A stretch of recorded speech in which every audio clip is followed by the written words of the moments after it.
Hello students, कैसे हो आप सब? आई होप बहुत अच्छे हो गए। सो रिसेंटली अभी हमने चैप्टर खत्म किया था ऑलमोस्ट रेडॉक्स रिएक्शन। आज हम तीसरा चैप्टर स्टार्ट करने वाले हैं, हाइड्रोजन।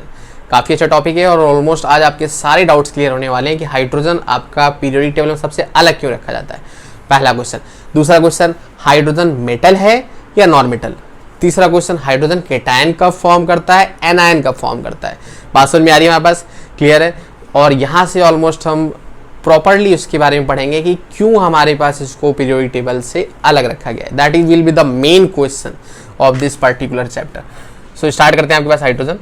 इसकी डिस्कवरी को लेकर के भी काफ़ी ऑलमोस्ट टिपिकल स्टेटमेंट्स हैं। क्या हुआ है कुछ ऐसा, 1766 ऑलमोस्ट एक साइंटिस्ट थे जिनका नाम था हेनरी कैवेंडिश। तो हेनरी कैवेंडिश ने क्या किया, हमारे पास ऑलमोस्ट H2SO4 की रिएक्शन कराई उन्होंने। किस पे? जिंक ग्रैन्यूल्स पे। तो जब उन्होंने रिएक्शन कराई तो समथिंग कुछ आपके पास ऐसी रिएक्शन प्रोसीड आउट हुई और कुछ एक ऐसा सब्सटेंस हमारे पास स्केप आउट किया। अब प्रॉब्लम यहाँ पर ये थी कि सब्सटेंस हाइड्रोजन था, फैक्ट है, लेकिन ये कैवेंडिश को नहीं पता था। बात समझ में आ रही है? कहने का मतलब डिस्कवरी कर दी उन्होंने, लेकिन वो उसका नाम नहीं दे पाए कि हमारे पास इस जो सब्सटेंस जो आपका स्केप आउट कर रहा है उसका नाम क्या है। लॉजिक समझ में आ रहा है? कितना अजीब है ना, डिस्कवरी कर दी लेकिन फिर भी उसका नाम नहीं दे पाए। तो हुआ क्या, बोलो सर फिर क्या हुआ? हुआ कुछ ऐसा कि 1783 आफ्टर 17 ईयर ऑलमोस्ट एक साइंटिस्ट, काफ़ी नाम सुना होगा, लेवोजियर,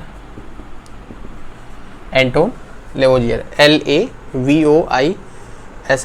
एंटोन लेवोजियर ने 1783 में क्या किया, हमारे पास ऑलमोस्ट उन्होंने जो ये सब्सटेंस मिला था इसको बर्न कर दिया। अब ऑब्वियस सी बात है, बर्न होगा तो मतलब कंबर्सन होगा। कंबर्सन का मतलब आप जानते हो, कंबर्सन का मतलब in the presence of oxygen, आपके पास क्या कर देना, उसको बर्न कर देना। तो जब उन्होंने बर्न किया तो समथिंग आपके पास कुछ ऐसा प्रोडक्ट मिला। तो अब यहाँ पर ये जो प्रोडक्ट था ये वाटर था। तो अब उन्होंने बोल दिया हमारे पास कि ये जो सब्सटेंस है इसको बर्न करने पर क्योंकि वाटर मिल रहा है तो हम कह सकते हैं कि ये सब्सटेंस क्या है हमारे पास, ये सब्सटेंस है हमारे पास वाटर प्रोड्यूसर। हम आपको ये बता रहे हैं कि इसका नाम हाइड्रोजन कैसे पड़ा, डिस्कवरी कैसे हुई। लॉजिक समझ में आ रहा है? बेस पे जा रहे हैं हम आपके पास, डायरेक्ट चैप्टर नहीं स्टार्ट कर रहे हैं। अब यहाँ से हुआ क्या कि वाटर को ही बोला जाता था क्या, हाइड्रो, और जो प्रोड्यूसर है इसका मतलब यदि हम ट्रांसलेट करें तो ये होता है जेनस। जेनस का मतलब प्रोड्यूसर, हाइड्रो का मतलब वाटर। तो ये जेनस का जेन ले लिया गया और हाइड्रो का पूरा हाइड्रो ले लिया गया, इसको कंबाइन करके हमारे पास फॉर्म हुआ क्या, हाइड्रोजन। कितना इंटरेस्टिंग है ना। बात समझ में आ रही है कि डिस्कवरी किसी और ने करी, नामकरण किसी और ने कर दिया। बात समझ में आ रही है हमारे पास? तो ये कंडीशन थी हमारे पास, इसलिए मैंने बोला था आपको ये टिपिकल है इसकी डिस्कवरी। तो मेनली आपको समझ में आया कि हाइड्रोजन वर्ड कैसे बना। हाइड्रोजन वर्ड इसलिए बना क्योंकि हाइड्रो का मतलब है वाटर और जन का मतलब है प्रोड्यूसर।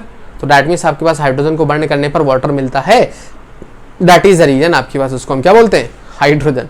बात समझ में आ रही है? क्लियर। अब आपके पास एक छोटा सा टॉपिक होता ही है कि जैसे पीरियोडिक टेबल आपने कभी देखी हो, ऑलमोस्ट 10th में लास्ट चैप्टर में थी। किस चैप्टर में? पीरियोडिक क्लासिफिकेशन ऑफ एलिमेंट्स में। तो आपने देखा होगा समथिंग कुछ ऐसा, आपने देखा होगा और भी नीचे बनता जाता है, ऐसा नहीं कि इतना ही रहता है। तो ये होते हैं ग्रुप्स जो आपके वर्टिकल कॉलम्स होते हैं। तो ये आपके पास हो गया सेकेंड ग्रुप। फिर आपने देखा होगा यहाँ पर हाइड्रोजन रखा जाता है। कितना इंटरेस्टिंग हमारे पास कि मतलब आपके पास समझिए पूरी पीरियोडिक टेबल में ये समझ लीजिए फर्स्ट ग्रुप, सेकंड ग्रुप, उसका थर्ड से लेकर के 12th ग्रुप और लास्ट में 13 से लेकर के 18 ग्रुप, सारे ग्रुप एक साथ होते हैं। सारे एलिमेंट्स एक दूसरे से कंबाइन रहते हैं। सिर्फ अकेला इसको क्यों छोड़ दिया गया हमारे पास, इसके साथ क्यों इतनी जाति की गई, व्हाट वाज द रीजन, इसके साथ क्यों भेदभाव किया गया। लॉजिक समझ में आ रहा है? हमारे पास डिस्क्रिमिनेशन का शिकार हो गया हमारे पास, ये क्यों, रीजन था इसके पीछे। ऐसा नहीं हमारे पास इसको अलग कर दिया गया। रीजन ये था कि ये चाहता था कि इसके दो घर हों। बात समझ में आ रही है? वो इधर भी रह ले उधर भी रह ले, कहने का मतलब जिस एरिया में है वहाँ भी रह ले और अच्छी सिटी में भी रह ले जा करके। तो ऐसा कैसे हो सकता था हमारे पास? एक टाइम में तो एक ही जगह रह सकता था, लेकिन इसकी दोनों जगह रहने की वजह से इसको अलग कर दिया गया। बोले जाओ तुम, you can just live as you choice. बात समझ में आ रही है? हमारे पास कंडीशन क्लियर है कि मतलब आपके पास ये कुछ प्रॉपर्टीज मेटल के साथ शो कर रहा था, जैसे मेटल शो करती है वैसे ये भी शो कर रहा था, और कुछ नॉन मेटल के साथ शो कर रहा था। तो अब जिसने पीरियोडिक टेबल क्लासिफाई करी, that means according to IUPAC, बात समझ में आ रही है? ना तो आपके पास इसको मेटल के साथ रखा गया और ना तो इसको आपका नॉन मेटल के साथ रखा गया। अब आप बोलो कि सर इसको यहाँ क्यों रखा गया, इसको कहीं और भी रखा जा सकता था। सीधा सा क्वेश्चन जनरेट होता है कि सर आपने इसको फर्स्ट के ऊपर क्यों रख दिया, इसको कहीं और रख सकते थे। इसको इसलिए रख दिया क्योंकि इसका सबसे लोवेस्ट एटॉमिक नंबर होता है। कहने का मतलब 1, ये 1 से स्टार्ट होता है और इसका एटॉमिक नंबर 1 है, लाइटेस्ट एलिमेंट है, स्मॉलेस्ट नहीं है, लाइटेस्ट एलिमेंट है। स्मॉलेस्ट एलिमेंट कौन है सबसे? हीलियम। बात समझ में आ रही है? हीलियम सबसे स्मॉलेस्ट है, ये आपका लाइटेस्ट है। और एटॉमिक नंबर क्योंकि इसका 1 से स्टार्ट हो रहा था, दैट इज इसको वहां पे रखा गया जहां से पीरियोडिक टेबल स्टार्ट हो रही थी। तो इसको यहां अलग क्यों किया गया? क्योंकि कुछ प्रॉपर्टीज मेटल के साथ शो कर रहा है, कुछ नॉन मेटल के साथ शो कर रहा है, और कुछ उन दोनों से अलग शो कर रहा है। समझ रहे हैं? मतलब अलग ही इसका मजा चल रहा है ना, कि कुछ उसके साथ शो कर रहा है प्रॉपर्टी, कुछ उसके साथ, और कुछ दोनों से अलग कर रहा है।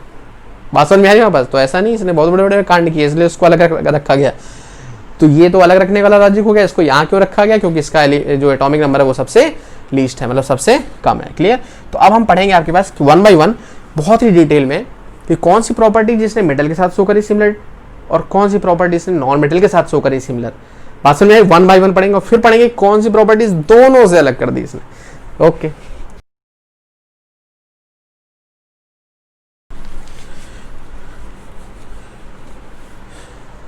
सो देखिएगा जरा, पहला सिंपल सा यहाँ पे लिख लेते हैं फर्स्ट नंबर, रिसेम्बलेंस।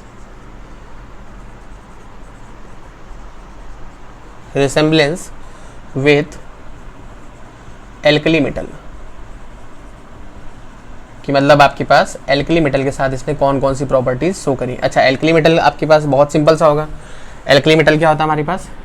समथिंग कुछ ऐसा, लीना की रब से फरियाद, है ना। मतलब लीना में लिथियम, फिर सोडियम, फिर की में के पोटेशियम, रब रुबिडियम, सी एस से सीजियम, एफ आर से फ्रांसियम। तो ये एलिमेंट्स हैं जिसमें ये वाला आपके क्या होता है? रेडियो एक्टिव होता है। तो मतलब केमिकल प्रॉपर्टी जो पढ़ी जाएंगी सारी शुरुआत के 5 एलिमेंट से बढ़ी जाएगी। तो हुआ क्या? Resemblance with alkali metal. तो कौन कौन सी ऐसी प्रॉपर्टीज थी जो ये एल्कली मेटल के साथ शो कर रहा था सिमिलर? देख लेते हैं जरा। पहली हमारे पास ए नंबर। ए नंबर है इलेक्ट्रॉनिक कॉन्फ़िगरेशन। क्या हमारे पास? इलेक्ट्रॉनिक कॉन्फ़िगरेशन, शॉर्ट में आप इसको बोल सकते हैं क्या? ईसी, है ना। अब बोलो कि सर आप इलेक्ट्रॉनिक कॉन्फ़िगरेशन की भी यहाँ पे क्या कर रहा था? तो देख लो जरा आप, जैसे हाइड्रोजन है, अब अकॉर्डिंग टू बोरबरी आप देखो इसका एटॉमिक नंबर 1 होता है, तो इसको यदि कॉन्फ़िगरेशन लिखना है तो इसका कॉन्फ़िगरेशन क्या हो जाएगा? 1। ऐसे यदि हमारे पास सपोज करो लिथियम ले लो, तो लिथियम का एटॉमिक नंबर 3 होता है, तो क्या हो जाएगा? 2,1। ऐसे यदि आपने सोडियम का ले लिया तो क्या हो जाएगा हमारे पास? 11 एटॉमिक नंबर, तो क्या हो जाएगा? 2,8,1। तो हुआ यहाँ पर ये कि मतलब जो आउटर मोस्ट जो आपके पास सेल थी उसमें जो इलेक्ट्रॉन्स थे हमारे पास वो कितने थे? 1। और ये थी हमारे पास उसकी पहली सिमिलरिटी विथ मेटल्स, कि मेटल्स के साथ उसने पहली सिमिलरिटी क्या शो करी कि जो आउटर मोस्ट सेल है, आउटर मोस्ट सेल में इलेक्ट्रॉन्स कितने हो गए हमारे पास? 1। बात समझ में आई? That was the first similarity, है ना। कि जैसे आपके पास यहाँ पर हाइड्रोजन में 1 वैलेंस इलेक्ट्रॉन है, वैसे ही आपके पास जो एल्कली मेटल्स होती हैं उसमें भी आपके पास कितने वैलेंस इलेक्ट्रॉन होते हैं? 1। नेक्स्ट आ जाते हैं बी नंबर पे। बी नंबर पे उसने कौन सी सिमिलरिटी शो कर दी? तो बी नंबर था आपके पास केटायन फॉर्मेशन। Cation formation. अब आप बोलो सर केटायन फॉर्मेशन क्या है? तो आप देखो जरा, इसमें सीधा सा लॉजिक दिख रहा है आपको कि हाइड्रोजन वाले केस में आप देख रहे होंगे कि 1 वैलेंस इलेक्ट्रॉन है। ऐसे लिथियम वाले में क्या है आपके पास? 1 वैलेंस इलेक्ट्रॉन है। तो हमने पढ़ा हुआ कि जो आउटर मोस्ट इलेक्ट्रॉन होता है तो वो आपके पास सबसेल क्या कर देती है? लूज कर देती है। तो दैट इज द रीजन कि यहाँ से आप देखो तो H+ फॉर्म होगा। क्यों? क्योंकि अपना एक इलेक्ट्रॉन वो क्या कर देगा? लूज कर देगा। केटायन फॉर्म करने का मतलब यही तो हुआ कि जब किसी के साथ कंबाइन होगा तो अपना इलेक्ट्रॉन वो उसको दे देगा। ऐसे यहाँ से आप देख लो क्या फॉर्म हो जाएगा? Li+। और ऐसे यदि आप यहाँ से देखो तो क्या फॉर्म हो जाएगा? Na+। कि मतलब ये अपना आउटर मोस्ट इलेक्ट्रॉन जैसे मेटल लूज कर रही हैं लिथियम और सोडियम, वैसे ये भी लूज कर रहा है। तो मतलब पहली प्रॉपर्टी क्या थी? इलेक्ट्रॉनिक कॉन्फ़िगरेशन, कि वैलेंस इलेक्ट्रॉन सेम आ रहे हैं। और एक और इसी में ऐड कर सकते हो, एटॉमिसिटी 1 है। जितनी भी आपके पास एल्कली मेटल है सारी मोनोटॉमिक होती हैं। मोनोटॉमिक का मतलब समझ रहे हैं? ये आपके पास सारी की सारी क्या है? मोनोटॉमिक। का मतलब ये हो गया कि ये कभी ऐसा नहीं होगा कि Li2, Na2, K2, Rb2, CS2 हमेशा आपके पास सिंगल एटम की फॉर्म में एग्जिस्ट करेंगे, कभी भी ये डबल एटम की फॉर्म में एग्जिस्ट नहीं करेंगे यदि अकेले कर रही हैं तो। ऐसे हाइड्रोजन भी सिंगल फॉर्म में एग्जिस्ट कर सकता था, एटॉमिक हाइड्रोजन H। तो दैट इज रीजन कि ये भी प्रॉपर्टीज हमारे पास उसकी क्या थी? सिमिलर थी, कि आपके पास उसके atomicity as well as configuration same था, केटायन फॉर्मेशन की टेंडेंसी सेम थी। तीसरा आ जाते हैं हमारे पास affinity. For metal, non metal, affinity for non metal. अभी एफिनिटी का मतलब क्या होता है? एफिनिटी का मतलब होता है कि अट्रैक्ट होने की टेंडेंसी। कि कहने का मतलब हमारे पास ये हो गया कि जैसे आपके पास ऑलमोस्ट मेटल्स होती हैं, है ना, तो मेटल्स जैसे हमारे पास सपोज करिए आपके पास हाइड्रोजन के साथ कंबाइन हुई या ऑक्सीजन के साथ ले लेते हैं, नॉन मेटल में ऑक्सीजन के साथ कंबाइन हुई तो क्या फॉर्म करती है हमारे पास? ऑक्साइड। क्लियर? ऐसे यदि सल्फर के साथ कंबाइन हुई तो क्या फॉर्म करती है हमारे पास? सल्फाइड। ऐसे यदि हमारे पास किसी हैलोजन के साथ कंबाइन हो गई, सपोज करो क्लोरीन के साथ हो गई, तो क्या फॉर्म करती है हमारे पास? क्लोराइड, है ना। तो सेम कंडीशन इसने करी, जैसे मेटल्स करती हैं वैसे ही आपके पास हाइड्रोजन ने भी करा। और उसके यदि एग्जाम्पल आप पढ़ना चाहो तो देख लो जरा कि ऑक्साइड में देख लो, यदि आप मेटल ऑक्साइड ले लो, जैसे हमने मेटल ऑक्साइड ले लिया आपके पास, सपोज करिए Na2O। Na2O क्या है? सोडियम ऑक्साइड, है ना, कि वैलेंसी इंटरचेंज हो गई, ऑक्सीजन की 2 होती है, इसकी 1 होती है, तो 1 1 इंटरचेंज, 1 और 2 इंटरचेंज हो गई। ऐसे हाइड्रोजन का यदि ऑक्साइड फॉर्म करो तो क्या फॉर्म हो जाता है? H2O। तो जैसे Na2O है वैसे क्या हो गया? H2O। सिमिलर है हमारे पास, ऐसी सल्फर का देख लो, Na2S, और ये क्या हो गया हमारे पास? H2S, hydrogen sulphide.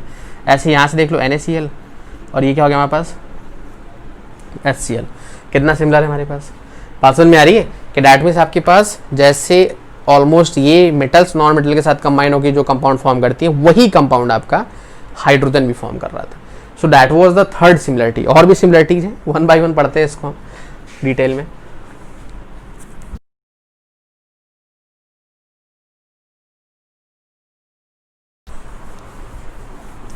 ओके, सो अब आ जाते हैं 4th नंबर पे हमारे पास कि 4th नंबर कौन सी प्रॉपर्टी शो करता है। तो ये डी नंबर आपके पास, तो डी नंबर हो जाएगा electro positive nature. Electro positive nature. अब इलेक्ट्रो पॉजिटिव नेचर कौन समझिएगा हमारे पास, जैसे हमारे पास मेटल्स होती हैं।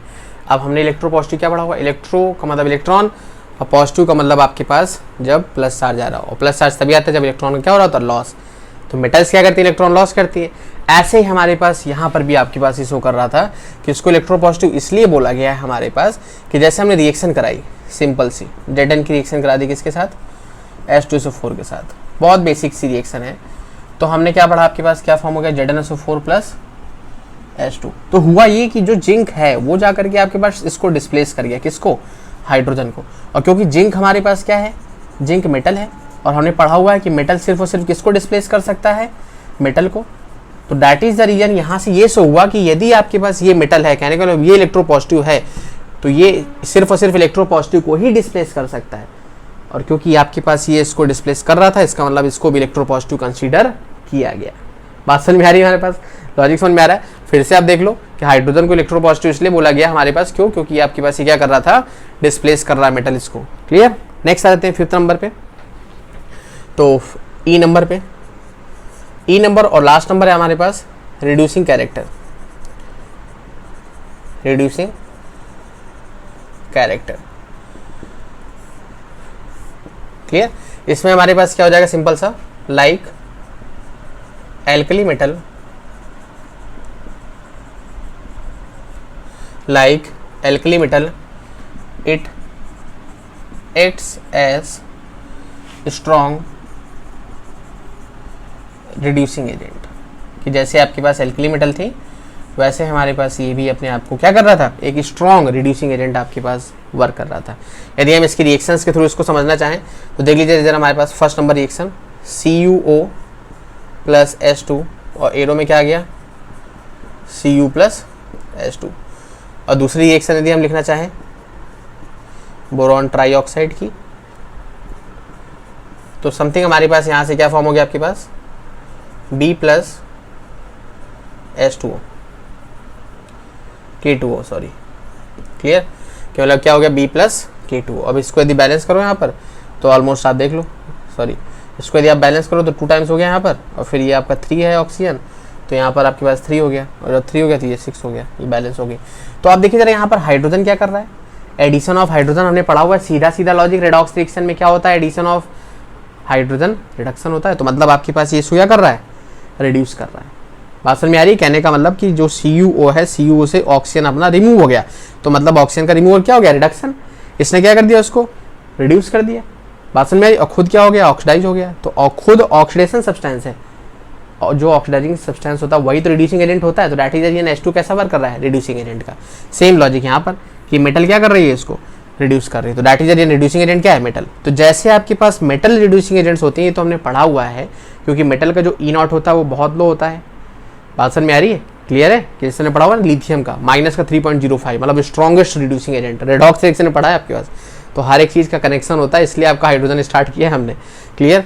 तो यहाँ पर आपके पास सेम कंडीशन की, जैसे आपके पास मेटल से स्ट्रॉन्ग रिड्यूसिंग एजेंट होती है, वैसे ही हाइड्रोजन भी हमारे पास क्या था? स्ट्रॉन्ग रिड्यूसिंग एजेंट की तरह वर्क कर रहा था। तो that was all the similar properties with metals. अब हम ये पढ़ने वाले हैं कि कौन सी ये प्रॉपर्टीज आपका नॉन मेटल के साथ सिमिलर शो कर रहा था, जिसकी वजह से हमारे पास इसको अलग रख दिया गया। क्लियर? ओके, देखते हैं जरा नेक्स्ट। सेकेंड नंबर आ जाते हैं आपके पास विथ हैलोजेंस। तो अभी हमने क्या पढ़ा था आपके पास? अभी वो किसके साथ प्रॉपर्टी शो कर रहा था? Alkali metal. अब आ जाते हैं हैलोजेंस पे। तो हैलोजन क्या होता है? Full colour bright in atmosphere, जहाँ पर ये आपका रेडियो एक्टिव हो गया। तो ये चार आपके पास कंसीडर किए जाते हैं, जैसे फ्लोरीन हो गया, क्लोरीन, ब्रोमीन, आयोडीन, है ना। और एटी क्या होता है? एस्टेटाइन। तो इनके साथ आपके पास वो सिमिलरिटी क्या शो कर रहा था, उसको देख लेते हैं। तो पहली ए नंबर हमारे पास आते हैं, सेम एटॉमिसिटी। एटॉमिसिटी में सेम कंडीशन कि just like halogens it exist as diatomic molecule. Clear? कहने का मतलब कि ये आपका कैसे अपने आप को एक्सप्रेस कर रहा था? H2 की फॉर्म में, क्योंकि हमने पढ़ा हुआ है कि सारी गैसेज हैं, और सारी गैसेज हैं तो ये सारा आपके पास किस फॉर्म में एग्जिस्ट करती हैं? डायटोमिक फॉर्म में। तो जैसे ये डायटोमिक फॉर्म में एग्जिस्ट कर रही थी, वैसे ही हाइड्रोजन के अंदर भी टेंडेंसी थी कि वो अपने आप को डायटोमिक फॉर्म में क्या कर सके? एग्जिस्ट कर सके। तो ये मॉलिक्यूलर हाइड्रोजन है। ये क्या है? Molecular hydrogen H2। और इससे पहले जो हमने पढ़ा था सिंगल H, वो क्या था? Atomic hydrogen. ये चीज आपको याद रखनी है। तो मेटल्स के साथ वो क्या कर रहा था? एटॉमिक हाइड्रोजन की तरीके एटॉमिसिटी 1 शो कर रहा था। और जो नॉन मेटल्स थी, कहने का मतलब हैलोजेंस थे, उनके साथ ये डायटोमिक फॉर्म में एग्जिस्ट कर रहा था। तो वहां वो आपका उनके साथ प्रॉपर्टी सिमिलर शो कर रहा था, यहाँ आपका इसके साथ। बी नंबर पे आ जाते हैं आपके पास इलेक्ट्रॉनिक कॉन्फ़िगरेशन, कि मतलब जो आपके पास इलेक्ट्रॉनिक कॉन्फ़िगरेशन है, सीधा सा लॉजिक, ये 1 होता है हाइड्रोजन का। यहाँ पर आप लिखना चाहो, शॉर्ट में लिखा है इलेक्ट्रॉनिक कॉन्फ़िगरेशन। ऐसे फ्लोरीन का कितना होता है? 9 होता है। ऐसे आपके पास क्लोरीन का कितना होता है? 17 होता है। तो यहाँ से यदि आप देखो, तो जब ये एक इलेक्ट्रॉन अपना मतलब इसका कॉन्फ़िगरेशन लिखो, तो ये 1 हो जाएगा, 2,7 हो जाएगा, ये क्या हो जाएगा हमारे पास? 2,8,7। तो अब क्या कंडीशन है कि इनको ऑक्टेट कंप्लीट करनी है। ऑक्टेट का मतलब अपनी बैलेंस सेल में 8 इलेक्ट्रॉन करना है, क्योंकि स्टेबल होना है। तो ये एक इलेक्ट्रॉन क्या करते हैं? एक्सेप्ट करते हैं। और जब एक इलेक्ट्रॉन एक्सेप्ट करते हैं, तो एक इलेक्ट्रॉन गेन करने की वजह से चार्ज कैसा रहता है? माइनस। चार्ज कैसा रहता है? माइनस। ऐसे ही आपके पास इसके पास भी टेंडेंसी होती है कि जब ये मेटल के साथ कंबाइन होता है, तो मेटल तो हमेशा इलेक्ट्रॉन लूज करेंगे वो तो कभी गेन करेंगे नहीं। तो उस केस में आपके पास ये -1 हो जाता है। एग्जाम्पल आप देख लो NaH का, कि अब सोडियम तो कभी आपके पास -1 करेगा नहीं, तो जब ये +1 हो तो ऑब्वियस सी बात है इसको क्या होना पड़ेगा? -1। तो इस केस में आपके पास वो क्या शो कर रहा था? -1। तो जब ये -1 शो कर रहा था, तो इसकी प्रॉपर्टीज किसके साथ मैच कर गई? हैलोजेंस के साथ। और जब ये +1 शो कर रहा था, तो किसके साथ मैच कर रही थी? एल्कली मेटल के साथ। पास में आ रही है? तो मतलब बहुत ज़्यादा ढोल की भीतर पोल है ना, इधर की बात उधर, उधर की बात इधर। तो इसीलिए इसको बोला था हमने क्या?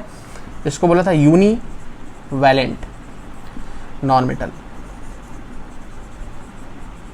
आयन। असल में यूनिवैलेंट का मतलब क्या हो गया कि सिंगल आपके पास माइनस चार्ज आ रहा है, और ये क्या था हमारे पास? एज अ नॉन मेटल आपका वर्कआउट कर रहा था। तीसरा आ जाते हैं आपके पास हाइड्राइड्स एंड हाइलाइट्स।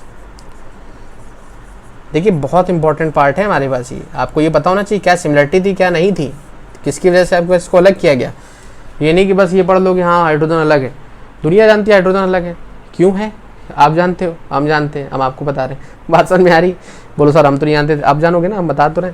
देखो होता ये है कि जैसे आपके पास जो हैलोजेंस हैं, हैलोजेंस जब आपके पास कंबाइन होते हैं किसके साथ? एल्कली मेटल के साथ। Alkali slash alkaline. अब एल्कलाइन जानते हो ना, सेकेंड ग्रुप के साथ, तो ये फर्स्ट ग्रुप, ये सेकेंड ग्रुप।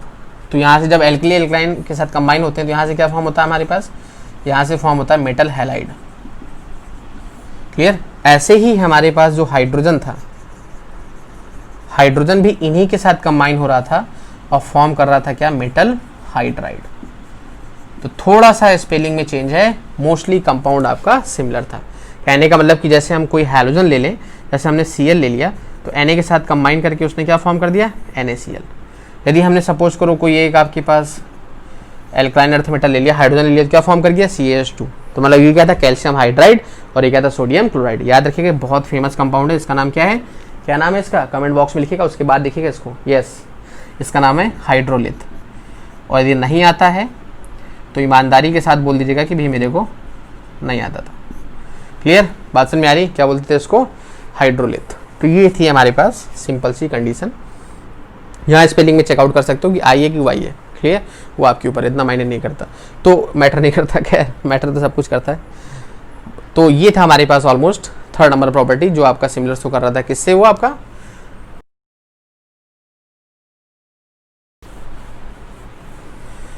अब उसके बाद देख लीजिएगा डी नंबर हमारे पास। डी नंबर है सब्स्टिट्यूशन। सब्स्टिट्यूशन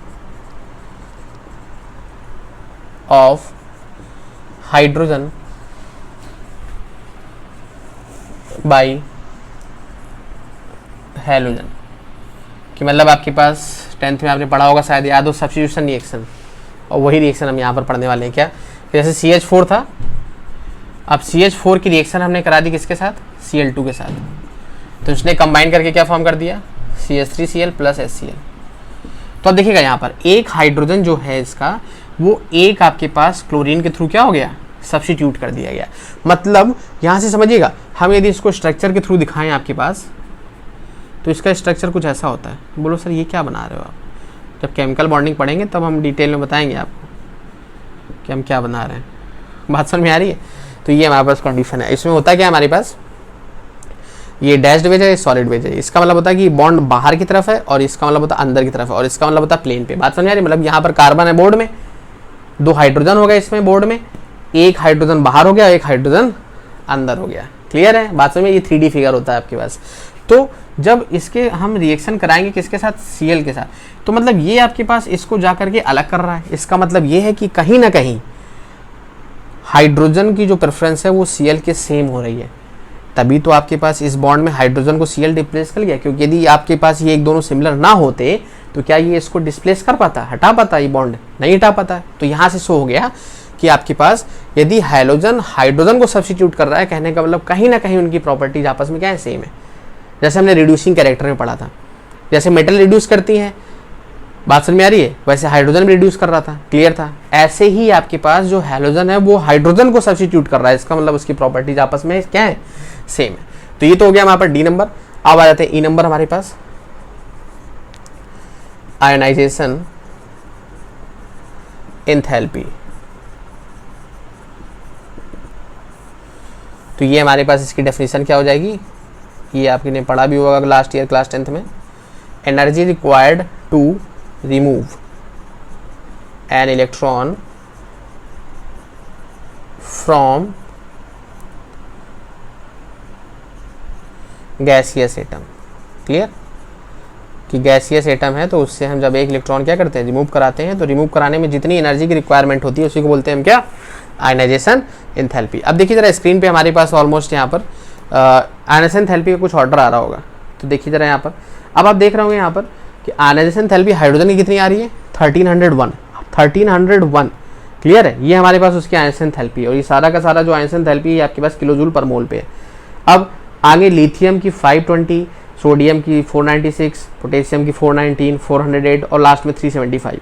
ऐसे हैलोजेंस में देखो 1680, 1256, 1142 और 1008। तो आप क्या देख पा रहे हो यहाँ पर आप ये देख पा रहे हो कि जो हाइड्रोजन की एंथैल्पी है, आयनाइजेशन एंथैल्पी, वो मैच कर रही है अप्रॉक्सीमेट हैलोजन से। तो मतलब आपके पास हम कह सकते हैं कि ऑन द बेसिस ऑफ, कहने का मतलब कि हाइड्रोजन से एक इलेक्ट्रॉन रिमूव कराना, भैया एक इलेक्ट्रॉन है वो भी ले लोगे, क्या करेगा, तो मतलब पूरी जान लगा देगा उसमें कि नहीं लगा देगा। भाषण में आ रही है। और मेटल्स में क्या होता है 2, 8, 1, ऑक्टेट कंप्लीट करानी है भैया ले जाओ एक, कोई दिक्कत नहीं, तो वहाँ पे कम आइंस एंथैल्पी होती है, और यहाँ एक है वो भी ले रहे हो, तो ये तो पूरी जान लगा देगा उसमें। बात समझ में आ रही? बोले वैसे भी अलग कर दिया हमने, ऊपर से हमें पास जो भी है उसको भी ले रहा हूँ, तो मतलब हमको कंगाल कर दो क्या? खैर बात समझ में आई? तो पूरी जान लगा करके हमारे पास ये इलेक्ट्रॉन बचाने की कोशिश करता है, लेकिन किसी किसी केस में नहीं बचा पाता है, तो शहीद हो जाता है। खैर तो लॉजिक समझ में आया हमारे पास क्या कि इसकी आंसर एंथैल्पी आपके पास नियर अबाउट सेम है हैलोजन से, और डेट इज हम कह सकते हैं कि सिमिलरिटी है। तो ये 5 पॉइंट हमने इसके एविडेंस में दिए, 5 पॉइंट हमने आपका उसके एविडेंस में दिए। अब हम आपके पास वो 2 पॉइंट देंगे जो दोनों के एविडेंस में नहीं है। बोले ना तो भैया हैलोजन से मैच कर रहा, ना तो आपका एल्कली मेटल से मैच कर रहा। बोलो सर ये कौन से पॉइंट है? तो देख लो जरा,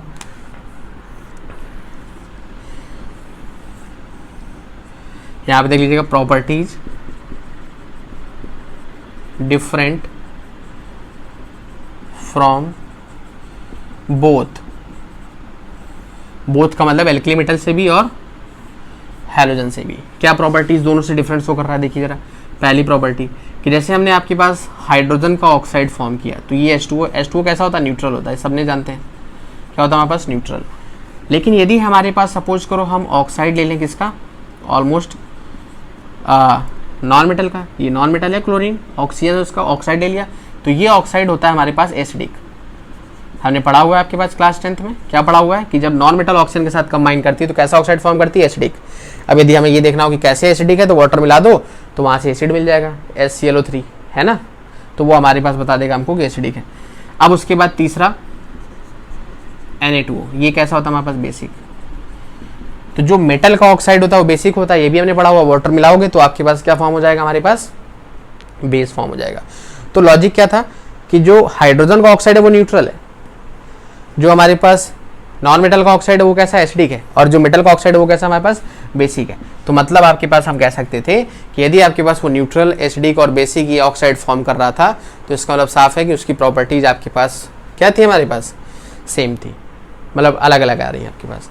लॉजिक समझ में आ रहा है हमारे पास कि उसकी प्रॉपर्टीज आपके पास दोनों ही केसेज में अलग अलग आ रही है।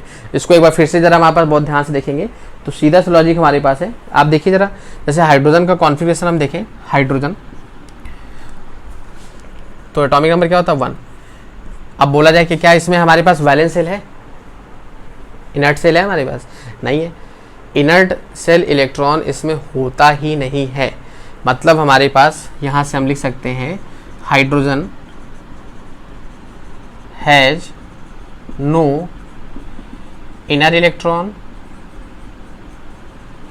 कॉमा अनशेयर्ड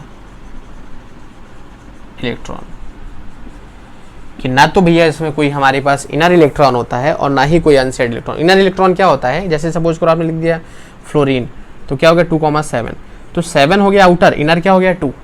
बात समझिए, 7 क्या हो गया? आउटर, इनर क्या हो गया? 2। लेकिन यहाँ तो एक ही आपके पास सेल है ना, इनर इलेक्ट्रॉन तो तब होगा जब 2 सेल होंगी, और यहाँ एक ही सेल है, तो डेट इज अगेन इसमें कोई भी इनर इलेक्ट्रॉन नहीं होता। अनशेयर्ड का मतलब क्या हो गया? एक ही इलेक्ट्रॉन होता है हाइड्रोजन के पास, और हमेशा वो किसी के साथ भी उसको कंबाइन करा दो शेयरिंग कर लेगा। फैक्ट है हमारे पास, ऐसा कभी नहीं होगा कि वो इलेक्ट्रॉन ऐसे रखा रहे। अनशेयरिंग तो उसको बोलते हैं हमारे पास कि जैसे सपोज करो हमारे पास बोल दिया गया यस समथिंग कुछ ऐसा NH3, तो अब अमोनिया वाले केस में देखो नाइट्रोजन में कितने 5 होते हैं, है ना, तो 3 तो इसके साथ शेयर कर जाएंगे, क्योंकि 3 हाइड्रोजन है तो 3 इलेक्ट्रॉन इसके साथ शेयर कर जाएंगे। कैसे?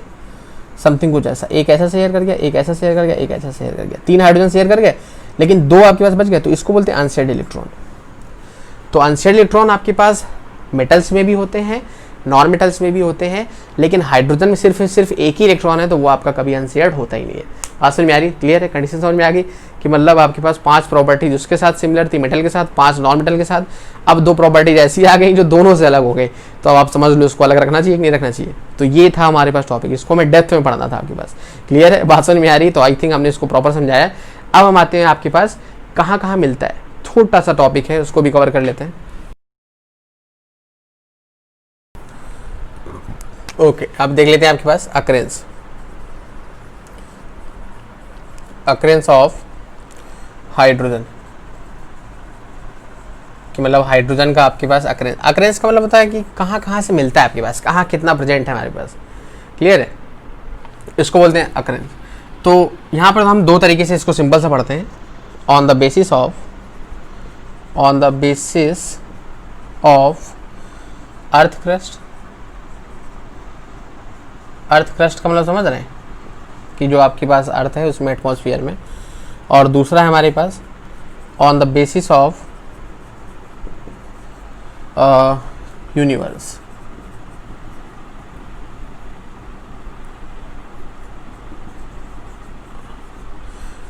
तो हम इसकी पोजीशन दे रहे हैं, तो यहाँ पर इसकी पोजीशन है 9th और ये पोजीशन है हमारे पास इसकी 1st, और यहाँ पर आपके पास एबेंडेंट के बिहाफ पे, किसके बिहाफ पे? एबेंडेंट। एबेंडेंट का मतलब होता है मात्रा, क्वांटिटी, मतलब हमारे पास लिखा है मोस्ट एबेंडेंट, मतलब बहुत ज़्यादा क्वांटिटी में आपके पास, प्रचुर मात्रा में। खैर बात समझ में आ रही? तो 9th नंबर पे, इसमें 1st नंबर पे आप समझ लीजिए कि ये 0.9% है हमारे पास।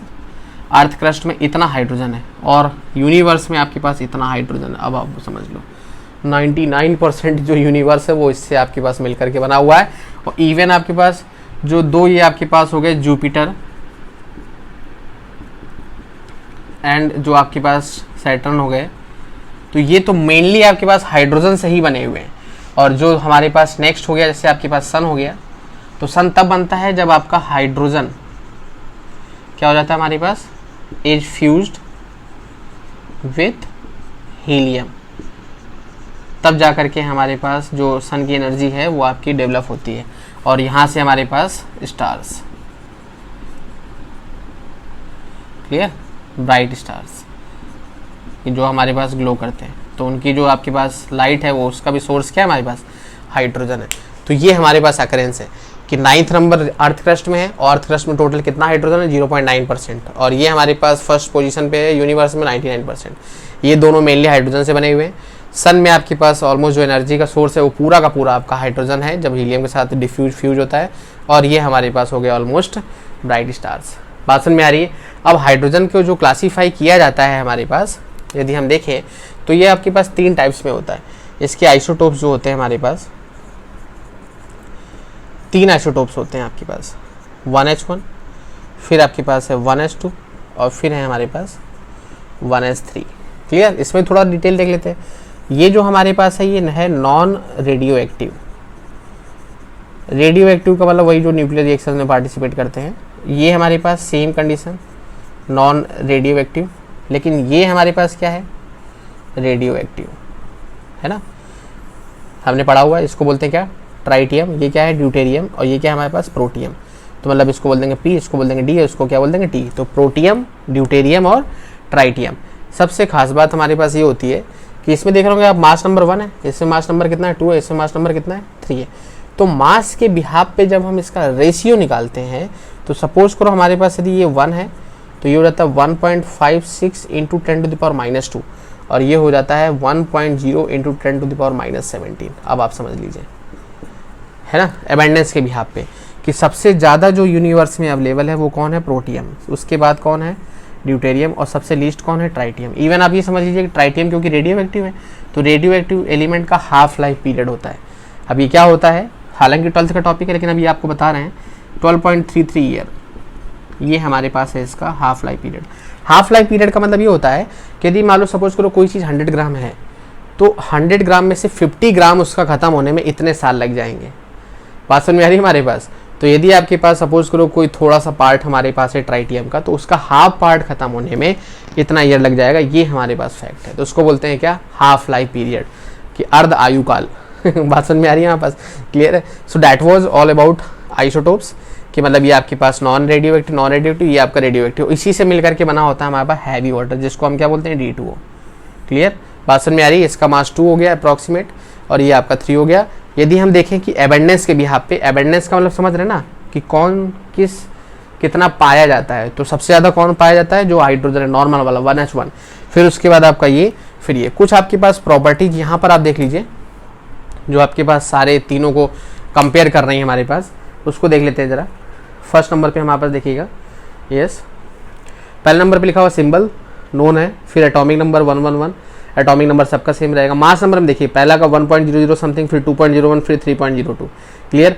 मॉलिकुलर फार्मूला में H2, फिर उसका D2 और फिर लास्ट में T2। T2 का मतलब समझ रहे हैं, ट्राइटियम, है ना, डाई ट्राइटियम, और फिर D2 का मतलब डाई ड्यूटेरियम, और H2 का मतलब डाई हाइड्रोजन बात समझ में आ रही, या डाई प्रोटियम, बात समझ में आ रही, डाई प्रोटियम। ऐसा मत सोचना कि आप ऑलमोस्ट उसमें सब में हाइड्रोजन रहेगा। फिर आपके पास नंबर ऑफ प्रोटॉन्स, ऑब्वियस सी बात है, जो एटॉमिक नंबर वही प्रोटॉन्स होते हैं। फिर उसका नंबर ऑफ इलेक्ट्रॉन, सीधा लॉजिक, जो प्रोटॉन वही इलेक्ट्रॉन, यदि चार्ज नहीं है तो। न्यूट्रॉन्स आपको पता है कि 1H1 में 1 - 1 कर दोगे तो 0 हो जाएंगे। यहाँ पर क्या हो जाएगा 2 - 1 1 न्यूट्रॉन, यहाँ पर आपके पास 3 - 1 2 न्यूट्रॉन। नेक्स्ट वाले केस में आप देख लो, तो नेक्स्ट वाले केस में लिखा हुआ हमारे पास न्यूक्लियर स्पिन क्वांटम नंबर। तो ये ऑलमोस्ट आपका उसी भी होता है जिसपे अनपेयर्ड इलेक्ट्रॉन होते हैं। तो आगे आप पढ़ोगे थोड़ा सा कि इसमें एक अनपेयर्ड इलेक्ट्रॉन एक चाहिए इसको, और ये एक डोनेट करा के 2 पे आ सकता है, क्योंकि 2 स्टेबल है ना हमारे पास। हीलियम का होता है ना 2s2 2s4 होता है। तो मतलब यहाँ पर जो उसका, जैसे आप देखो 1s1 है ना, और फिर उसके बाद 2, यही एटॉमिक नंबर तो लोग जानना चाहते हैं, यही तो आकर के आपके पास स्टेबिलिटी हो जाती है। तो दैट इज अ रीजन हमने क्या पढ़ा आपके पास कि यहाँ पर आपके पास यदि बोला जाए तो इलेक्ट्रॉन एक है, यहाँ पर भी एक है, यहाँ पर भी एक है, बट मास नंबर के बिहाफ पे देखा जाए तो यहाँ पर स्पिन हाफ हो जाता है, यहाँ पर नो स्पिन रहता है, और यहाँ पर भी क्या हो जाता है हमारे पास हाफ हो जाता है। बात समझ में आ रही है। तो ये आगे ऑलमोस्ट आपका 3rd चैप्टर पे आपको पढ़ाया जाएगा प्रॉपर्ली, 2nd चैप्टर पे स्पिन क्वांटम नंबर पे। तो ये था हमारे पास हाफ, 1 और हाफ। और नेक्स्ट है हमारे पास रिलेटिव अबेंडेंस, जो हमने आपको बताया भी, यदि इसका आप रेशियो निकालेंगे on the basis of decimals तो वही रेशियो आएगा जो आपका उसमें दिया गया है। और लास्ट है हमारे पास स्टेबिलिटी। तो ऑब्वियस सी बात है जो लास्ट वाला है वो रेडियो एक्टिव है, बाकी दोनों आपके पास स्टेबल होते हैं। क्लियर है, लॉजिक समझ में आ गया। तो ये था हमारे पास कंपैरिजन। यहाँ पर आपको ये चीज़ याद रखनी है कि ये आपके पास ऑलमोस्ट कंप्लीट कंडीशंस में है, तो इसमें आपके पास 1 रहेगा, इसमें एक आपके पास ज़्यादा है, एक इसमें एक कम है, इसमें एक ज़्यादा है, तो दैट इज अ रीजन इसमें हम हाफ हाफ स्पिन बोल सकते हैं। आगे आप पढ़ोगे तो उसमें आपको ये भी पता चलेगा कि स्पिन आपको आप प्लस हाफ माइनस हाफ बोलते हो स्पिन क्वांटम नंबर, तो वो आपको डिटेल में पढ़ाया जाएगा चैप्टर नंबर 2 में क्वांटम नंबर में। तो ये था हमारे पास basic information introduction about hydrogen. I hope आपको समझ में आया होगा कि हम उसको अलग क्यों रखते हैं, क्या रीजन्स हैं, क्या उसका अकरेंस है, क्या सोर्स प्लेस है। अब हम नेक्स्ट लेक्चर में पढ़ने वाले, अब आपका लेक्चर स्टार्ट होगा हाइड्रोजन। अब आपको फील आएगा कि हाँ एक्चुअल में हाइड्रोजन में थोड़ा सा हमको अप लेवल पढ़ना है। सो अब हम पढ़ेंगे आपके पास कि हाइड्रोजन कैसे प्रिपेयर करते हैं, फिर हम पढ़ेंगे उसकी फिजिकल प्रॉपर्टीज, और फिर पढ़ेंगे हम chemical properties. So till then enjoy, be motivated and stay focused.